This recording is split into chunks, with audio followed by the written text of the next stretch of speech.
80 foram bem loucos, muitas coisas mudaram e essa década ficou conhecida como a Era do Exagero. Muitas coisas dentro da música nessa época foram criadas dentro de um contexto de ganho rápido a curto prazo, como é o caso, por exemplo, das boy bands.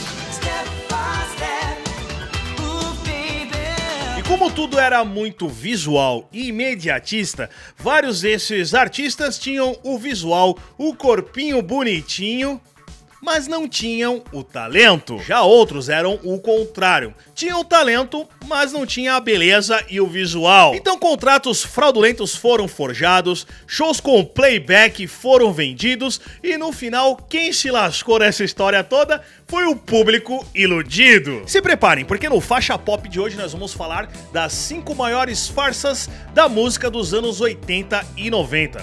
Já prepara o telefone e liga pro Procon porque tá foda. Fala, seus loucos por nostalgia. Tem uma coisa que eu faço lá no meu outro canal sobre heavy metal, que é dar uma indicação da semana falando de uma banda. Como aqui o negócio é mais anos 80 e 90 e a gente tá falando de música, eu vou indicar um cara que eu sou fanzaço, o Ollie Riot.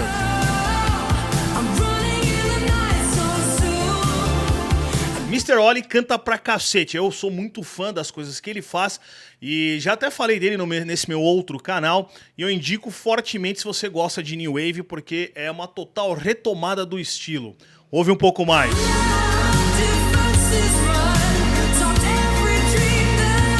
Então se você tem Spotify ou Deezer, se você tá andando aqui pelo YouTube, procura porque vale bastante a pena, ali tem músicas assim sensacionais, além dessas que eu mostrei aqui, a gente tem que mostrar só um pouquinho por causa dos direitos autorais, mas cara, se aprofunda na obra do cara porque ele é foda. Vamos lá! Uma das bandas que encheu a guaiaca dos cobre pelo mundo afora foi o U2. Começaram basicamente ali no final dos anos 70, mas o auge mesmo foi nos 80. Com seu pop rock com letras engajadas, totalmente diferente do New Wave que tava pegando naquela época e infestou a vizinhança de cabelos volumosos e ombreiras acentuadas.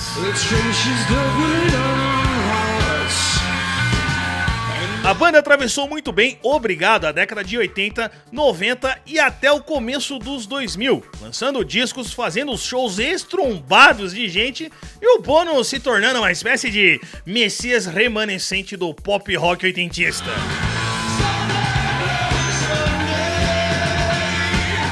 Com a grana gorda vem a ideia de fazer shows assim mais pirotécnicos, cheios de lasers, explosões e aquele trololó todo. Em 92 eles lançaram o Zou TV Tour, com todo esse conceito high-tech, multimídia, com as músicas sincronizadas e imagens e blá blá blá. Mas isso na época era muito difícil de executar com precisão, meus compadres. Então qual que foi a solução? Pré-gravar tudo antes em estúdio e depois sortar ao vivo. Nem preciso falar que deu bosta. Mesmo com a bagaça sendo playbackada, a banda conseguiu cagar no meio do show e a turma caiu matando nos caras. Até o Gene Simons do Kiss deu pitaco e criticou o U2. Mas anos depois, a banda dele fez o mesmo. Que ironia, né? Isso tá me lembrando algumas bandas, duos, esses projetos de músicas mais diferenciadas que tocam lá no Lollapalooza, mas o playback lá já é uma coisa meio que oficializada e normal. Enfim, ao invés de você gastar rios de dinheiro indo nesses shows, é melhor você pagar R$17 e ouvir o Spotify. Eu amo um sintetizador, se você me acompanha já há um tempo, sabe que meu disco favorito do Maiden é o Submarine Time, justamente por conta das guitarras sintetizadas. E aquele clima oitentão futurista. O famigerado instrumento surgiu ainda nos anos 50, mas ali nos anos 80 e 90 que foi a explosão do uso dele em vários estilos musicais, entre eles a música eletrônica.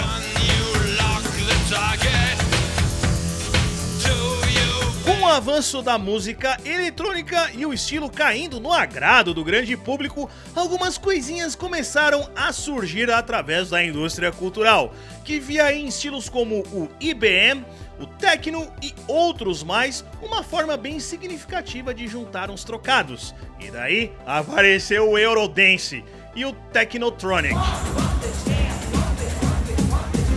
Ok, todo mundo aqui deu uma balançada nas pelancas dos braços, escutando o Pump It Up The Jam, o nome chato de pronunciar para um semi-analfabeto do inglês que nem eu. Então, sendo assim, a gente pronunciava, a maioria de nós pronunciávamos, Pump It Up The Jam. Pode falar que a gente cantava tudo errado esse negócio. Mas aquela figura marcante, tanto nas capas dos discos, assim como nos clipes, era na verdade a modelo Feli Killing, toda exótica e estilosa pra época. Mas na real mesmo, o corpinho e o visual era dela, mas a voz não era bem assim.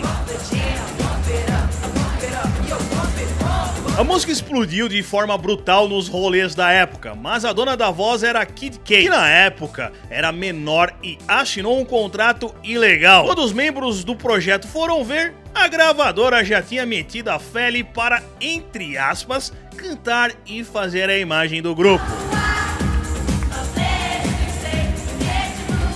Pois é. A sua vida é uma mentira. Tem cara que já carpiu o gato deste plano e ainda continua gerando polêmica. O Michael Jackson, por exemplo, teve uma carreira cheia de polêmicas e tensões. E dizem por aí, existem teorias, que na verdade ele está vivo e forjou a própria morte para fugir dos holofotes. Dá até para pensar um pouco nisso, dá até para acreditar um pouco, porque tanto o velório como o enterro dele é cercado de mistérios e furos.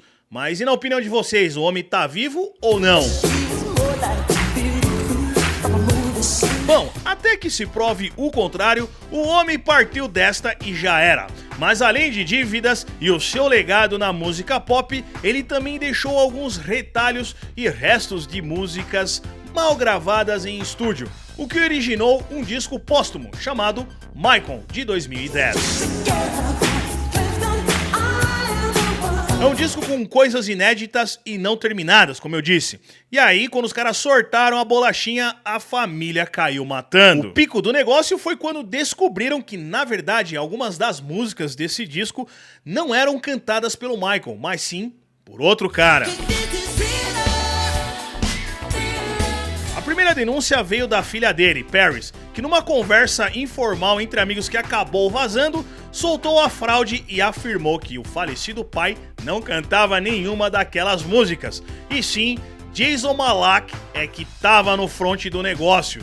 O cara tem um timbre parecido com o do Michael, e aí deu pra enganar um pouco. No final, o próprio foi até as redes sociais e acabou confessando a fraude. Olha, se você é fã do Michael Jackson e comprou a bolachinha lá toda afobado, achando que ia ver umas coisas muito legais lá do B, sei lá eu, você se fudeu. Você que tá veiaco, você lembra dessa moda?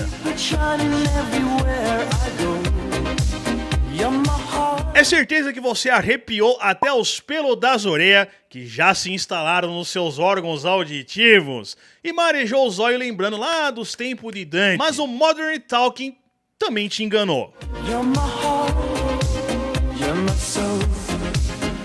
As modas desse duo alemão entupiram as rádios nos anos 80 e com certeza infernizaram a vida de muitos com seus hits.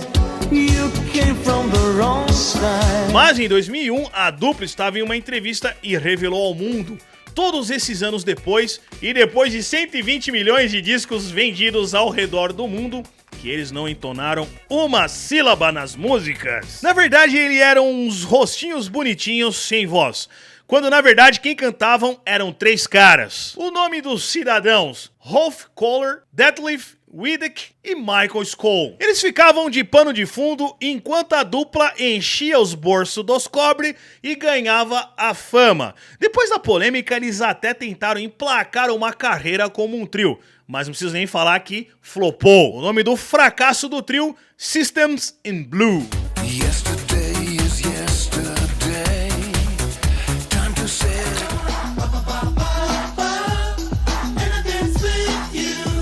Pra fechar, uma das duplas mais contagiantes dos oitentão, o Milli Vanilli, e que te arranca vontades de rebolar até os dias de hoje.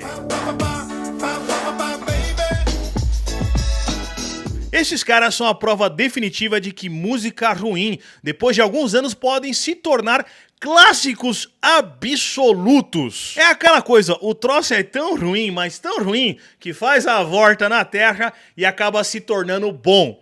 Como é o caso, por exemplo, dos filmes do Steven Seagal. Seu cara de lua quer me encarar? Só há duas coisas impedindo: medo e inteligência. Senão eu arranco fora tua cabeça!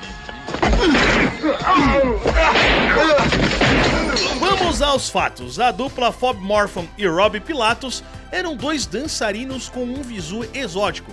O produtor Frank Farian viu naquele visual todo uma possibilidade de monetizar em cima dos caras. E foi o que ele fez. Nascia aí então o famigerado Milli Vanilli.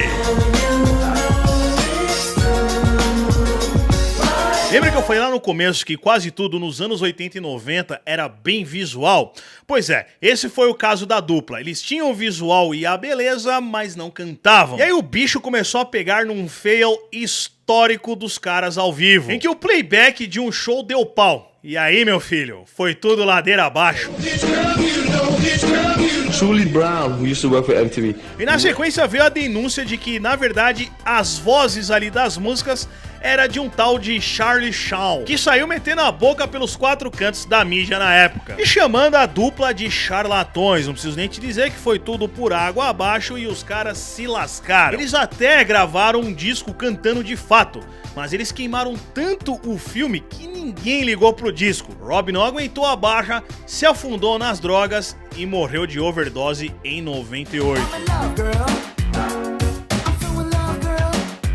Nem sempre vale a pena fazer tudo pela fama. A gente tem que tomar cuidado com esses atalhos, pra lá na frente a gente não ser cobrado e se lascar. Mas e aí, qual que é a sua opinião? Comenta aí embaixo o que vocês acharam dessas verdadeiras fraudes que assolaram as décadas passadas. Falou, seus loucos, por nostalgia.